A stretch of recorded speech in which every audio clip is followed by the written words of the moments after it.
का। और माशाल्लाह यहाँ पर देखें हुज्जाज कराम जो है जबल रहमत के ऊपर से ज़ियारत करके वापस आ रहे हैं। ये देख रहे हैं माशाल्लाह। आ जाएँ जी, हम भी चलते हैं ऊपर।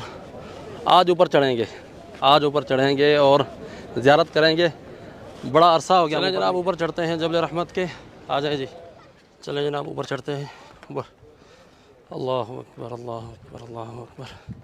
ये देखें जी सीढ़ियाँ माशाल्लाह काफ़ी बेहतर हो गई पहले से। नया नया इन्होंने सीमेंट लगाया है ये। आ जाएँ करीब चलते हैं जबल रहमत के। और ये देखें जी माशाल्लाह। और ये देखें जी सबसे देखने वाली बात ये है के साथ क्या किया हुआ है। ये देख रहे हैं आप, लिख कर जो है। हालांकि जबल रहमत जो है ये खुला है अरफात वाले दिन। ठीक है जी, सुभान अल्लाह। क्या देखें खूबसूरत सूरज गुरूब होने का मंज़र है ये माशाल्लाह। जबल रहमत खुला था अरफात वाले दिन और